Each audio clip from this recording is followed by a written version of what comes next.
ఏపీలో పంక పార్టీ పసుపు పార్టీ రెండు రెండేనట దొందే అన్నట్టు ఓ దిక్కు ఆంధ్రప్రదేశ్లో ఏలుబడిలకు వచ్చిన కూటమి సర్కారు పబ్లిక్కు ఎన్నుపోటు ఒడిస్తే పంక పార్టీ కూడా అంతకంటే ఎక్కువ పెద్ద ఎన్నుపోటు ఒడిచిందట దొందే అన్నట్టు ఇప్పుడు రెండు పార్టీలు మక్కికి మక్కి డిట్టో సేమ్ టు సేమ్ అచ్చం అట్లనే అని ఎవరన్నారంటారా చెప్తా పారి.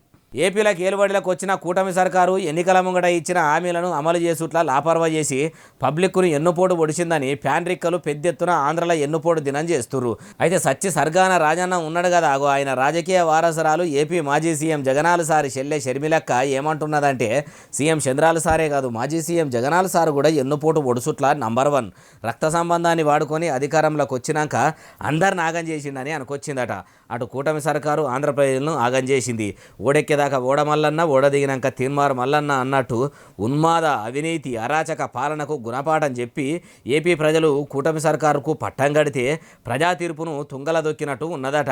సీఎం చంద్రాలు సారేమో పునర్నిర్మాణం అనుకుంటా ఏడాది నుంచి పథకాలను పక్కకు పెట్టిండు. సూపర్ 6 పథకాలు గాలికిడిచి పెట్టిండు. అప్పుల సాకు చూపి అభివృద్ధి అటుకు మీద పెట్టిండు.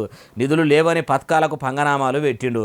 కరెంటు బిల్లు పేరుతోని పబ్లిక్ జేబులు ఖాళీ చేసిండు. విభజన హామీలకు దిక్కు లేదు. ప్రత్యేక హోదా అడగలేదు. పోలవరం ఎత్తు తగ్గించినా సెంటర్ సర్కారుతోని సమరం లేదు. పేరుకు మాది ప్రజాప్రభుత్వం అనుకుంటా ఏపీ ప్రజల నోట్లే మన్ను పోసే పని చేస్తున్నారని ఇట్లా మస్తుగానే సోషల్ మీడియాలో రాసుకొచ్చింది. అమ్మ షర్మిలక్క మరి అటు పంక పార్టీ ఇటు పసుపు పార్టీ పబ్లిక్ను పట్టించుకుంటా లేదంటారు కదా. తెలంగాణలో కర్ణాటకలో కూడా మీ కాంగ్రెస్ సర్కారే అధికారంలో ఉన్నది కదా మేడము.